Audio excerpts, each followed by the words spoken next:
OK tout le monde, information importante. Comme la plupart des gens dans notre communauté le savent, la coalition se concentre sur les relations publiques et l'éducation.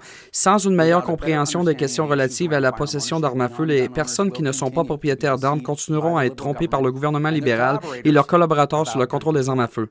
C'est un travail important et cela doit être fait pour rétablir l'équité pour tous les Canadiens et qu'à Dieu ne plaise les gens comme nous.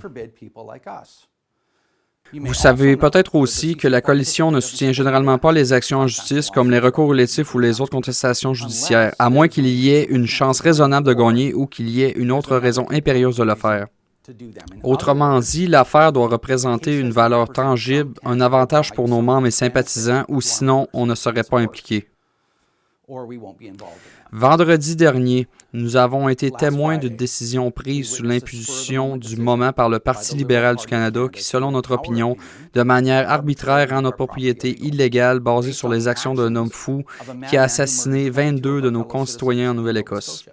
Ce genre de tragédie est considéré comme des opportunités pour ces personnes libérales que nous connaissons bien. Cela a été fait dans la précipitation car le règlement a interdit certains fusils de chasse, il a soulevé des questions autour des armes de calibre 12 à choke amovible et il semble qu'il y ait même interdit une réplique airsoft, un pistolet jouet. Ce que le Parti libéral du Canada a fait est un geste massif et arbitraire, de sorte qu'après 5 jours de réflexion approfondie, notre équipe juridique croit que nous avons un argument valide qui viole l'article 7 de la Charte. Je vais vous le lire. Chacun a droit à la vie, à la liberté, à la sécurité de sa personne. Il ne peut être porté atteinte à ce droit qu'en conformité avec les principes de justice fondamentale. Donc, en termes simples, le gouvernement ne devrait pas priver personne de ses propriétés à moins qu'il ne puisse être clairement et rationnellement justifié. Donc, nous pensons que le gouvernement mérite la possibilité de fournir des preuves concrètes pour justifier ses actions, n'est-ce pas? La coalition les poursuit en justice devant un tribunal fédéral. Un autre argument est que nous ne croyons pas la manière que cela s'est passé en ordonnant à un avocat que c'était approprié dans le cadre de la loi habilitante. Donc, à nouveau, en bref, ils sont allés trop loin, sans fondement, et ont ignoré le fait que ces armes sont appropriées pour le tir sportif et la chasse. Maintenant, nous avons d'autres arguments, mais ceux-là sont les points principaux. Nous ne faisons pas ça pour causer du trouble au gouvernement ou leur laisser croire que nous sommes contrariés avec eux. Nous faisons ça pour gagner. La coalition a retenu une équipe très expérimentée d'avocats plaidants spécialisés dans les cas de la Charte et des recours collectifs. JSS Barrister à Calgary, en Alberta. Je vous laisse le lien dans la description, donc vous pourrez voir comment nous les avons choisis. Ils ont plaidé des cas similaires et ont gagné. Donc, si ça peut être fait, voici les personnes qui le peuvent.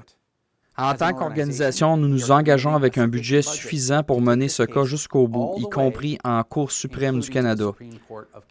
Donc maintenant, suivez-moi sur ce point, c'est important.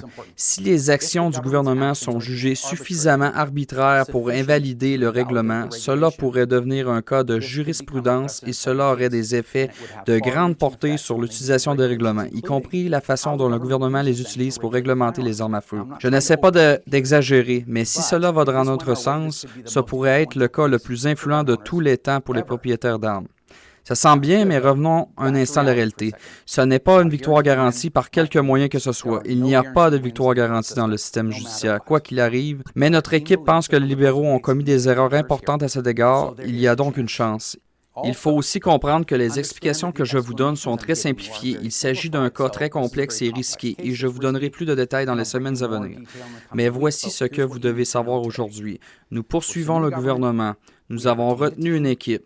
Nous avons un fondement de notre demande, mais la requête n'a pas été déposée encore, donc il est d'une importance capitale pour moi que vous sachiez tous exactement où cela en est, surtout si vous envisagez de nous soutenir. Le cas n'a pas encore été déposé, mais il y a des gens qui y travaillent en ce moment même, et je vous ferai savoir quand ça sera déposé.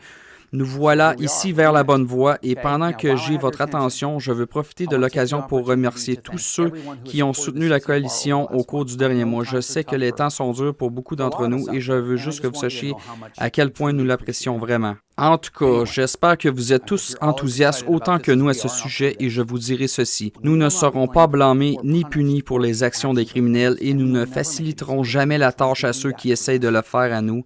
Alors bonne chance à nous tous. Je vous tiendrai au courant lorsque j'aurai plus d'informations et lorsque la poursuite sera déposée.